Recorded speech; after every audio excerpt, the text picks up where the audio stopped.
Buenas tardes a todos. Antes que nada quiero decir que Adrián nos ha dicho mucho la palabra responsabilidad. Veo que Alejandra Ladera dijo la palabra responsabilidad, es una palabra que también retumbaba en mi cabeza. Así que es un honor y también una responsabilidad estar acá haciendo esta lectura. Y por otro lado estoy muy contenta de poder hacerla. Elías decía al principio que hablábamos mucho con Alperín, a veces en nuestra cabeza, y qué sé yo. Yo he hablado mucho con Oscar Terán desde muy chica. Había hablado tanto que cuando le fui a dar mi tesis de maestría me quedé sin voz. José Zanca, que está por ahí, es testigo, lo quería llamar por un pasillo y perdí totalmente la voz como en un sueño diciendo profesor. Después pude hablar con él, pero digamos, esa fue una tarea importante. Entonces, bueno, la presentación que preparé se llama El positivismo y la cultura científica. Al momento de darle el título a Adrián, le pasé El positivismo y la cultura científica, los hombres y las ideas, y después al realizar el recorrido de lectura que hice, sumé la palabra escenarios. Así que diría que hoy por hoy es El positivismo y la cultura científica, escenarios, hombres e ideas.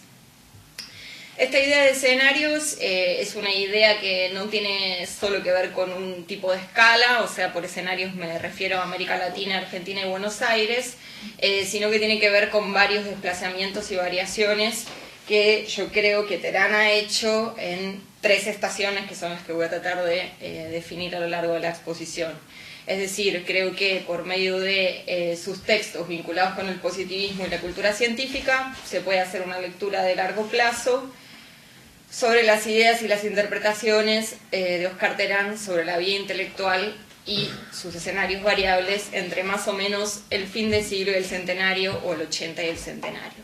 Estas 3 estaciones que yo hice, estos 3 momentos que detecté, van en relación a 3 grandes obras. No quiere decir que esas sean los únicos lugares donde aparecen estas ideas, sino que esas obras operan un poco como campos magnéticos fuertes sobre los que se van organizando otras ideas. Muchas de ellas ya las dijo Alejandra, así que voy a tener algunos caminos recortados.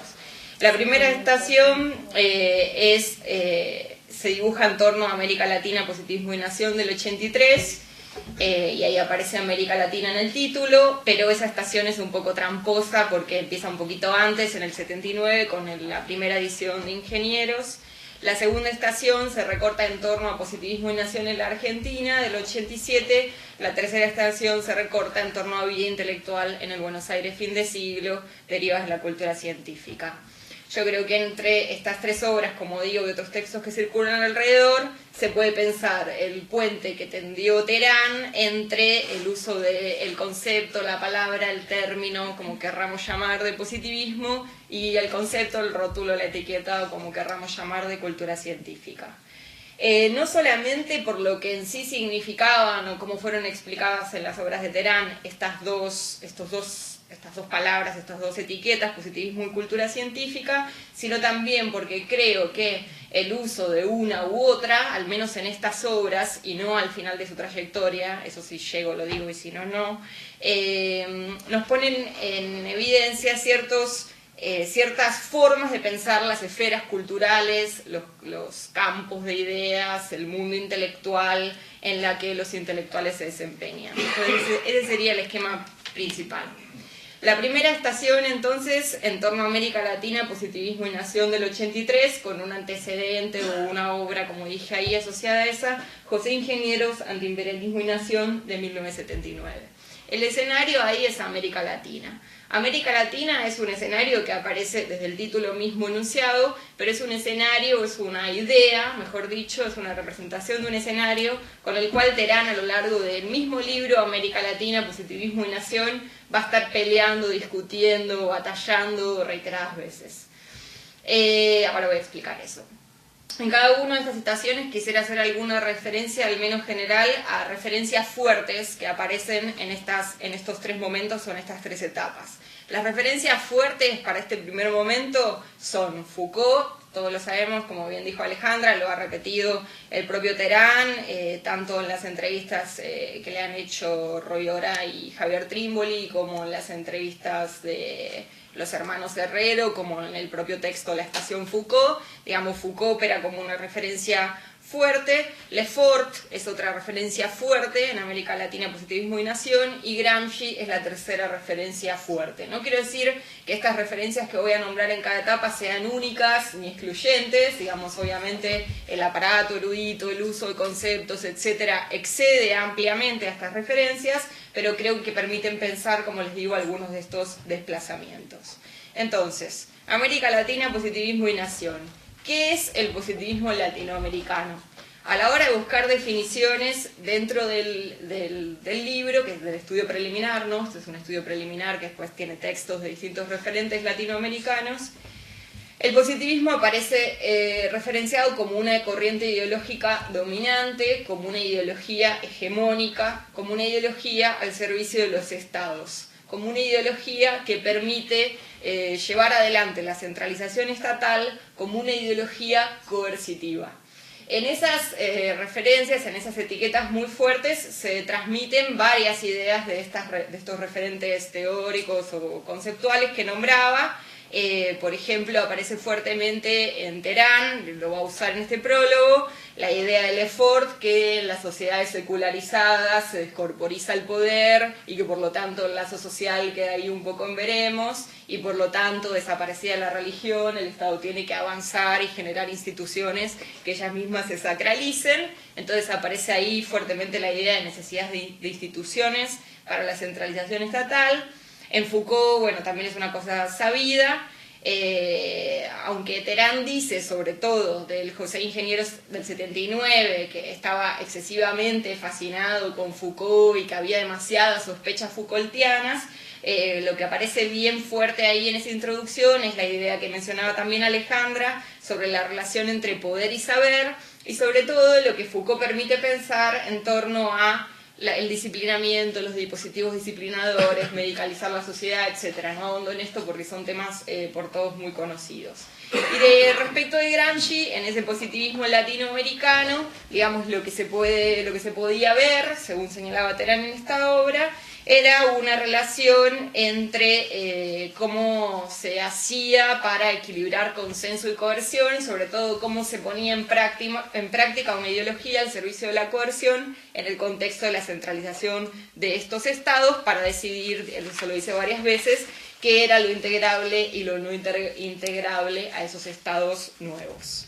¿Cómo define esta época Terán? Esta época en la cual estos positivistas latinoamericanos están desarrollando sus ideas. La define como una edad positivista. Aparece ahí, digamos, esta idea de positivismo ya no como sustantivo, sino como calificativo. Hay toda una época que puede ser tenida por esta idea que significa el positivismo.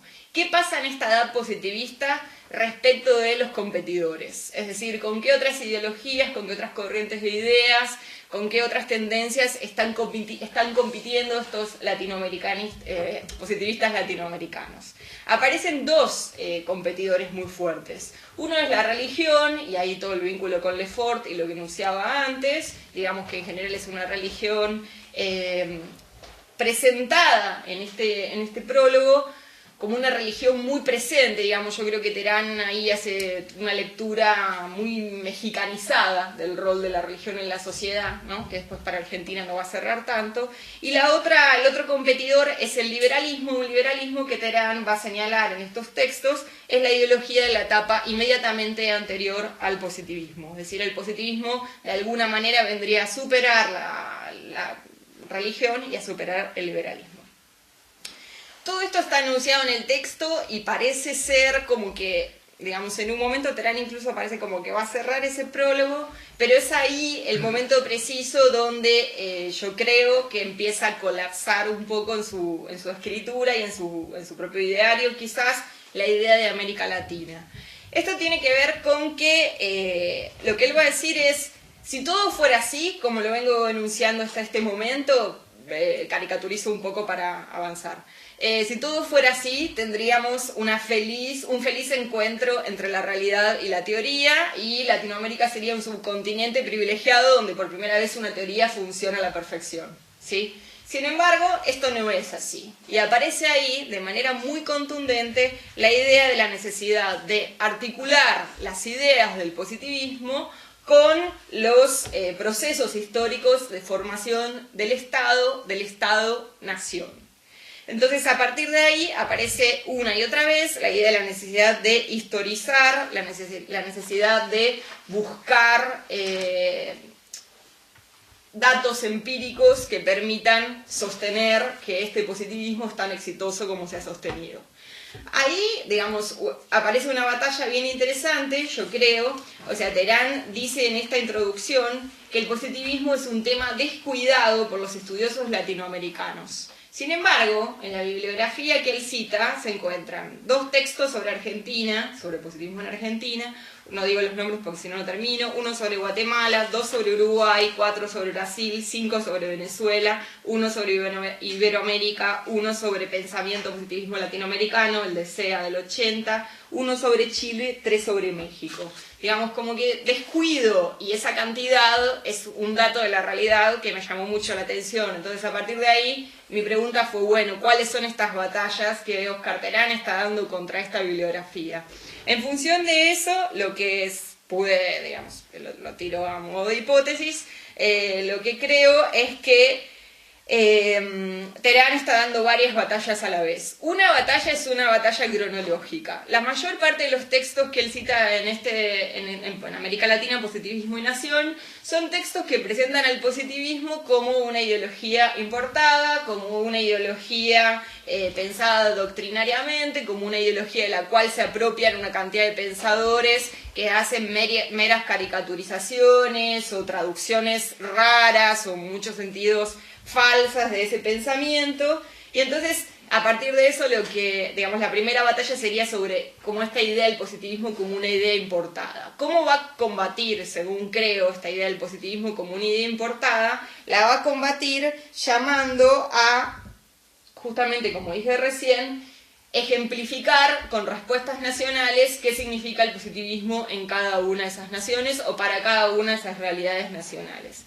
La otra batalla es una batalla cronológica, creo, y tiene que ver con que en estos textos que Terán nombra, e incluso en el propio libro de SEA del 80 de la Biblioteca Ayacucho, el positivismo latinoamericano aparece con una cronología demasiado extensa. O sea, como que todo el mundo puede ser positivista, más o menos de las revoluciones de independencia hasta incluso la reforma universitaria, hay un montón de pensadores que son, y eso es interesante en todos estos textos, leí varios de ellos, un poquito positivistas, medio positivistas, algo positivistas, falso positivistas, positivistas en una etapita de su pensamiento. Es decir, hay 2 batallas, por eso digo, una es, si se quiere, romper con la ilusión de la unidad latinoamericana, y la segunda es fechar qué es el positivismo en América Latina y para cada caso nacional. En ese sentido, creo que esos desafíos son importantes. En el mismo texto, donde Terán al principio nos dice un montón de cosas sobre la coerción, etcétera, lo que dije al principio, ¿no? Esta ideología coercitiva, hegemónica, etcétera, Terán también dice que una vez que veamos los casos nacionales, podemos llegar a pensar que quizás no en todos los casos nacionales esa ideología es igualmente coercitiva y que en muchos lugares esa ideología, como en el Río de la Plata, puede ser de hecho incluso una ideología, no quiero decir el final, pero una ideología bastante performativa en un sentido positivo. Es decir, puede servir para pensar ciertas realidades nacionales y para darle respuesta a esas realidades nacionales. Segunda estación, ¿voy 15 minutos? No sé, Elías coordina. 15, ¿no voy? Voy 8 minutos, perfecto. No, 15 minutos me queda un montón todavía. Bueno, la segunda estación, Positivismo y Nación en la Argentina, del 87, asociado al segundo Ingenieros, que también el Ingenieros que Terán ha dicho que le gusta más, con Ingenieros, Pensar la Nación. Desde el título mismo, digo, por esto el tema del escenario es Argentina, o sea, a partir de ahora se nacionaliza la lectura sobre el positivismo como ideología. ¿Cuáles son las referencias fuertes que aparecen en Positivismo y Nación? Ya no son las anteriores, aunque ciertas ideas se siguen usando, es decir, por ejemplo, todas las ideas de coerción-consenso son ideas que se siguen elaborando, pero las referencias fuertes que van a aparecer son referencias asociadas a conceptos fuertes. Y aquí Terán a veces no tiene algunas trampas porque nosotros vamos a mirar las notas al pie como seguros de que vamos a encontrar una referencia que no encontramos y eso es un poco incómoda, pero yo tiro lo que a mí me parece que está usando. Aparece el concepto de modernización germaniano, por ahí está Alejandro Blanco, que después nos podrá decir cómo es esta relación entre Terán y Germani. Hay varias relaciones que no puedo saber muy bien cómo son. Terán y Sea, Terán y Germani, es como que necesito una serie de anécdotas para reconstruir un poco eso.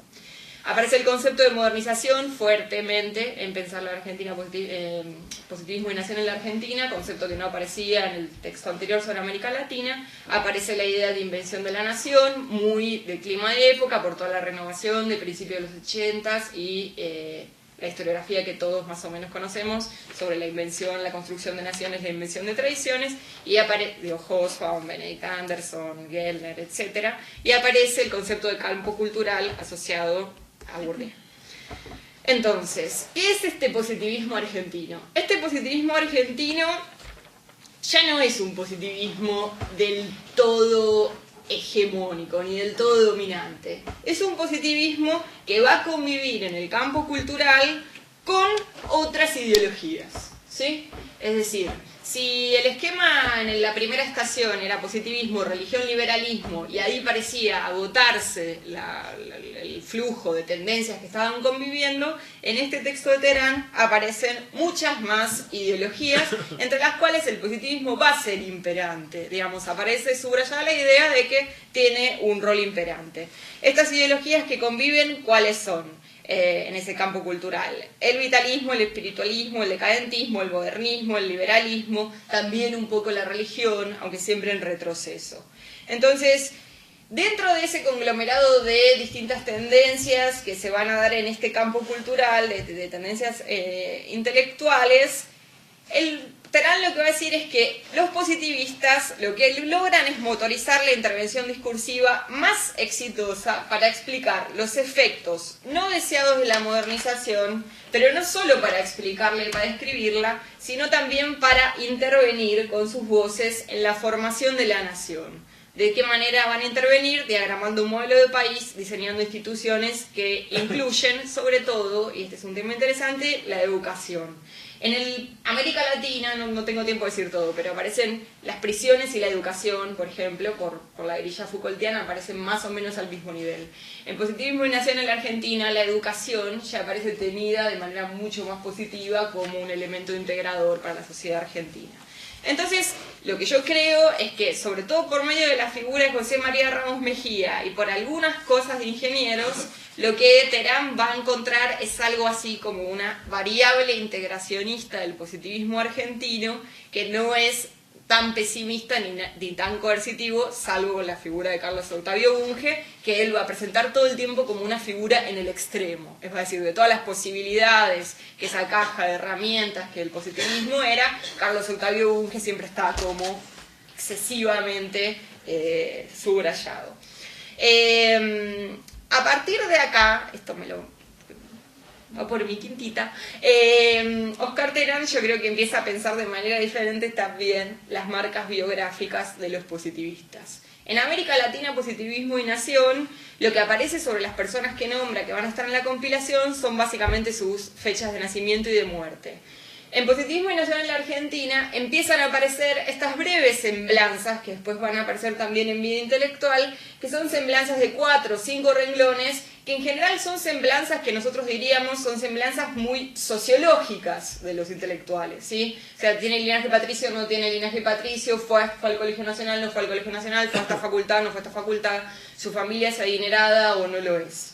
En positivismo y nación en la Argentina, yo creo que Terán encuentra en la dupla Ramos Mejía e Ingenieros algo bien interesante sobre las vidas de estos intelectuales. Porque Ramos Mejía cierra con la definición más o menos clásica de un intelectual político de familia de relativa buena posición, pero en los Ingenieros, ¿sí? Y está ahí asociado a toda la lectura de Ingenieros que lo está haciendo, yo creo que la biografía de Ingenieros es una biografía que le empieza a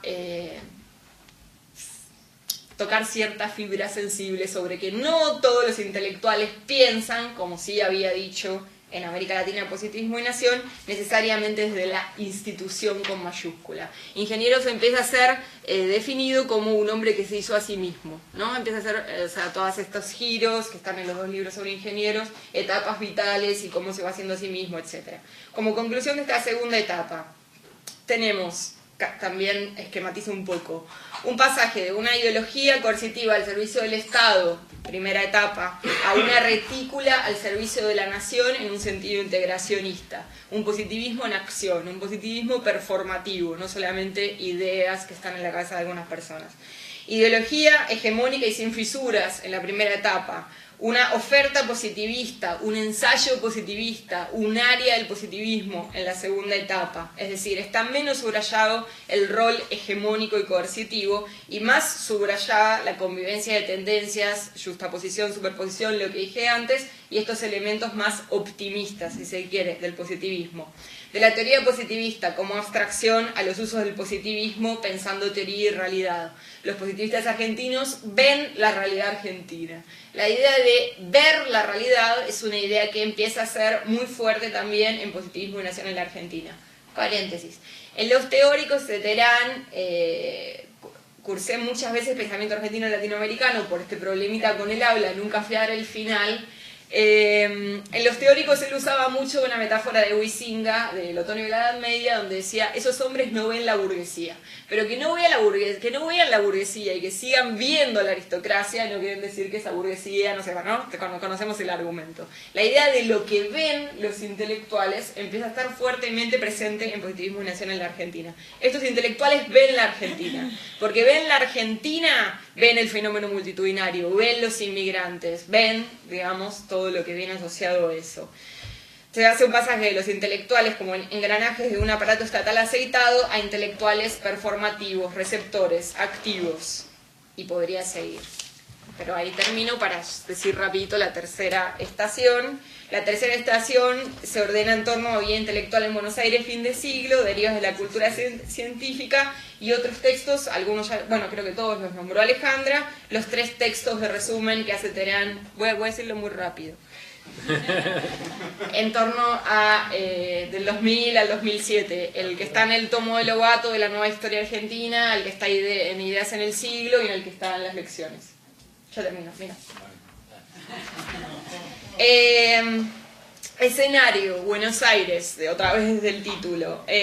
También esta vez la cronología en el título. Ni en América Latina, Positivismo y Nación, ni en Positivismo y Nación en la Argentina aparece una marca temporal en el título. Sin embargo, acá, en este libro del 2000, aparece situada la ciudad de Buenos Aires y situada una cronología fin de siglo. ¿Cuáles son las referencias de Terán en ese libro? Las referencias las pude recuperar de los teóricos a los que fui, digamos, y no de lo que Terán dice en el libro. Aparece fuertemente, o sea, me acuerdo muy bien, en el 99 el profesor Carlos Altamirano dio el Facundo en pensamiento argentino y latinoamericano. Cuando él terminó, vino Oscar Terán y la primera clase dijo Lepenies y dijo las 3 culturas. Y yo me acuerdo que en ese momento fue como un tipo, ay, bueno, acá hay un libro que hay que leer. Digamos, Snow, claramente, por todas las culturas, la cultura literaria y la cultura científica. Lepenies, aunque Lepenies dice que la sociología es una tercera cultura y en Terán sociología aparece adentro de la cultura científica. Y creo que por el fin de siglo y por Buenos Aires se puede inscribir en una tradición, al menos yo sentí eso cuando me compré el libro, que lo ordené al lado de París, fin de siglo, de Christophe Charles, lo ordené al lado de George, Viena, fin de siglo, de George, que digamos vino a entrar en esa serie de referencias. No me animo a decir, y mucho menos adelante de ustedes, que hay un giro sociológico en este último libro de Terán, porque eso no estaría muy bien, pero vía Nisbet, sobre todo, muchas ideas sociológicas aparecen muy fuertemente en Vida Intelectual, Buenos Aires, fin de siglo. Bueno, voy rápido, porque todo es un libro que todos leímos. La cultura científica, lo voy a decir en las primeras páginas. Utilizo el término de cultura científica porque me parece más abarcativo que el de positivismo. Me pareció un acto, siempre me pareció, lo leí cuando era mucho más joven, pero un acto de valentía enorme. Digamos, una persona que ha usado un concepto por muchísimo tiempo y de repente diga, me parece más abarcativo y que se adapta mejor, cultura científica. Esa cultura científica convive en un campo cultural y ahí se retoma la idea anterior con otras culturas. La estética clasicista, bueno, no lo cuento porque ya sabemos. Y por primera vez el positivismo en este libro aparece muy asociado al liberalismo. Es decir, por primera vez veo enunciadas con mucha claridad. Muchas veces en los libros anteriores decían, bueno, Ramos Mejía a veces un poco liberal, pero más realista. Sin embargo, las tensiones de los representantes de la cultura científica son tensiones que tienen mucho que ver con la superposición entre un ideario liberal y un ideario científico. No cuento más el libro porque todos lo conocemos. Voy directo a las conclusiones. La cultura científica, va a decir Terán hacia el final del libro, unas páginas que me siguen pareciendo muy conmovedoras, va a ser desplazado por la cultura estética. En las querellas por la nacionalidad, la cultura científica va a perder, va a ganar el modernismo literario, cultural, espiritualista. Sin embargo, va a decir Terán, esa cultura científica va a quedar arraigada en parte del imaginario argentino, va a quedar arraigado en fracciones de los sectores progresistas de la Argentina, ¿no? Tengo ahí la cita, que es muy linda, de la cita final que cierra el libro. Es decir, el giro acá termina de ser, o sea, bien interesante porque, de alguna manera, ese repertorio de ideas que había sido pensado como una ideología coercitiva, hegemónica, disciplinadora, termina siendo un kit de ideas que va a calar muy fuerte en los huesos del progresismo argentino. Tengo otras cosas, pero para las preguntas.